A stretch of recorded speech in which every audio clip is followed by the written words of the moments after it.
Yo, what's going on, everybody? Gamecock Chuck back with another video. Make sure you guys are liking, sharing, commenting, and subscribing to this channel if you like Gamecock content. This is the spot for you guys. So make sure you guys are doing all that things to help me grow this channel. I appreciate each and every one of you. Let's go and jump into this video. South Carolina used a 22-9 fourth quarter today to take over the game and get out of Durham with a victory, a 77-61 victory for the Gamecocks. The game was a lot closer for three quarters of the game. Duke, brought a fight to the game today. They were very scrappy, very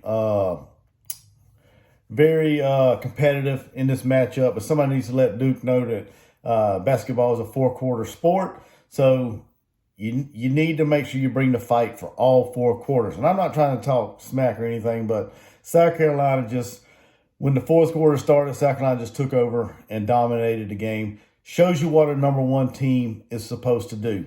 Whenever you're getting punched in the mouth, you need to punch back and separate yourself from good teams like Duke. Now, I know Duke wasn't ranked, but Duke's a good team. Coach Carol Lawson has them young ladies playing at a pretty good level. And they're not far from being, a real good team, in my opinion. That's just my opinion. Now, it may take a couple of recruiting classes, but I think Duke's headed in the right direction. Let's just say that. But like I said, it took a fourth quarter, total domination from the Gamecocks to separate themselves and get out of there with a victory to sweep the Tobacco Road series against North Carolina and Duke. South Carolina was led today by Camilla Cardoza. She had another double-double, finishing with 15 points, 14 rebounds. All five of South Carolina starters ended the day with double figures. Kitts had 14, Raven Johnson had 11, Powell had 12, and Bree Hall had 13. Bree Hall, she is continuing to impress me. I know she's a good player, but this young lady has impressed me with her three-point shooting this year. So she's hit some clutch three-pointers this year. The other night against North Carolina, she hit a clutch three-pointer down the stretch to kind of, take us over the top, I guess you could say, against North Carolina. Today she hit some more clutch three-pointers down the stretch. Great overall win for the Gamecocks. They had to battle adversity through the first three quarters, but in the end, South Carolina was just too much talent on the court, for Duke. And Duke got into some foul trouble down the stretch. So South Carolina did what they do all the time. They impose their will on teams, get their players in foul trouble to help separate themselves. And that's what good teams do. I mean, that's just the nature of the game. That's what you're supposed to do. You're supposed to get the other team in foul trouble. That way you can get to the free throw line, separate yourself from these teams. So South Carolina shot 50% from the floor today, 60% from the three-point line. So South Carolina continues to show great outside perimeter shooting this year. That's something we struggled with last year, in my opinion. That's just my opinion. That's why I feel like we lost to Iowa in the Final Four. The lack of consistent three-point shooting. This year, I think we got more of a consistent three-point shooting attack with Tahina Powell, Bree Hall, Raven Johnson can hit, and Tessa Johnson. So I think we got the outside game this year to go along with our inside presence with Chloe Kitts, Ashlyn Watkins, and Camilla Cardoza, and all them young ladies, Sanaa Fagan down low. I think we got the outside shooting that complements our inside game this year. So South Carolina, if they can continue to build after each game, off of each game, South Carolina is going to make some noise this year. Going into the season, I didn't think South Carolina was going to be like a Final Four team or a national championship team, but they continuing to impress me and continuing to show me what kind of chemistry and what kind of makeup this team has.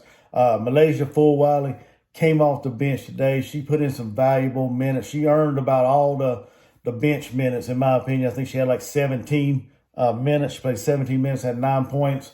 Continuing to put highlight clips up there for everybody on SportsCenter. So she just keeps doing her thing, and she's a very special talent, very special young lady. I know she's going to do great things in Columbia. So, but overall, like I said, great win. South Carolina pretty much dominated the boards, almost doubling up Duke in the rebound category. I think it's like 45 to 24 or something like that. So almost doubled up, or 45 to 24, I believe it was, in the rebound margin. So they almost doubled up Duke, on the loose ball, on the board. So great win for the Gamecocks. Like I said, they faced that adversity in the first 3 quarters, but like I said, also, Duke they got to play 4 quarters. They play 4 quarters. They keep punching through 4 quarters. This game could have been a lot different, but like I said, South Carolina inserted their wheel, their dominance, and it just shows why they're the #1 team and what separates them from a team like Duke. And like I said, Duke's going to be a great team.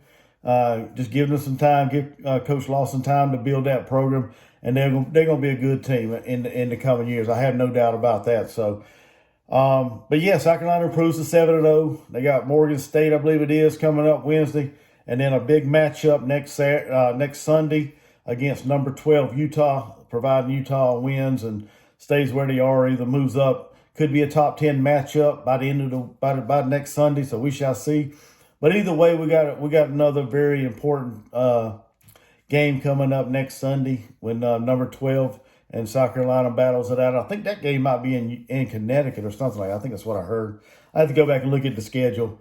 But either way, it's going to be another